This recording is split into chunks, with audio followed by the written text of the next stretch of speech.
When we're underway and I walk around the ship, one of the questions I get asked all the time is, if you're here, who's driving the ship? And the answer is the officer of the watch. We have a minimum of 3 very qualified and licensed officers manning the bridge at all times. 3 different teams rotate every 4 hours on and 8 hours off. The teams are made up of an officer of the watch, assistant officer of the watch, and a quartermaster or lookout. The terms steering, navigating, maneuvering, or just to keep it in layman's term, driving is used. There are several different methods that we use to quote-unquote drive. The first, and what everyone is interested in, is always the ship's wheel or helm. Surprising to most, it's smaller than the wheel in your car. It doesn't have to be the gigantic wooden wheel with spokes of back in the day, because today everything is electronically linked. It's still made out of wood though, at least on the edge. The wheel is usually used when we pick up the pilot until we're close to the pier, and then again after we've left the pier until we drop the pilot off. A smaller version of the wheel is, you guessed it, called the mini wheel. It's the same idea as the helm. Turn the wheel to port and the ship will go to the left. Turn the wheel to starboard and the ship will go to the right. The third method is the ECDIS, which is basically a digitized chart computer system which has replaced paper charts. There are no longer paper charts used for navigation on any of our Celebrity ships. In the ECDIS system, we can plan a specific route, double check it and make sure that it doesn't pass over any land, and when we engage the system, the computer will keep us on the red dotted line or track, plus or minus 5 meters at all times. Because it's so precise and the ship is constantly adjusting to stay on the track, it means that it's not the most fuel-efficient option. For that reason, we tend to use the autopilot more often. The officer of the watch puts in the heading they want to steer, and the ship will maintain that heading. But the wind and the currents could affect the actual course by pushing the ship further away from the track, so the officer of the watch must monitor it to ensure that we're still on the intended track that we want to be.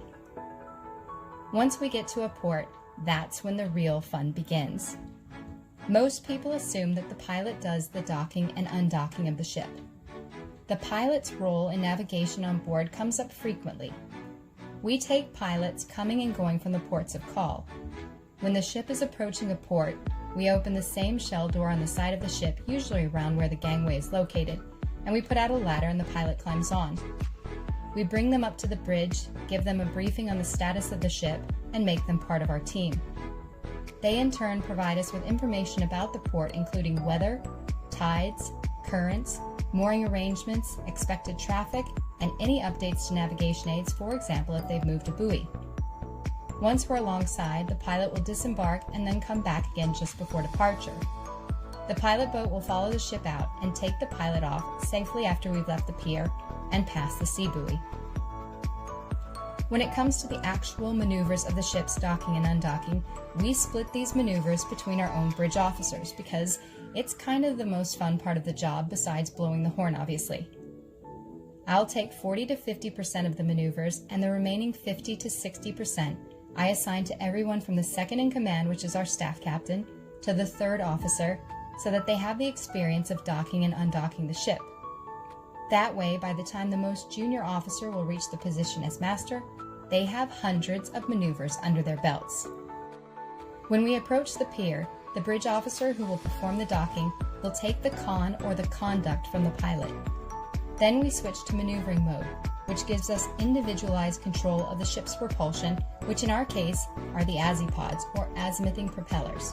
What that means is that they rotate a full 360 degrees, so we don't need stern thrusters. We have a lot of power at our disposal.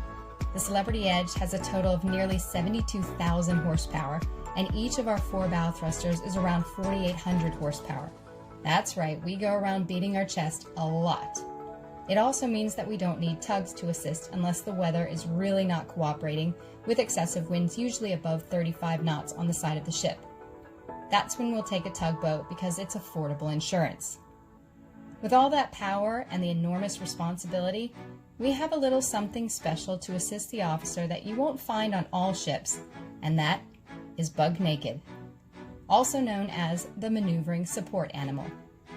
She has a keen sense and loves to stand beside whoever is doing the maneuver and I've had officers tell me that she absorbs the anxiety that comes with the pressure of performing for the first time.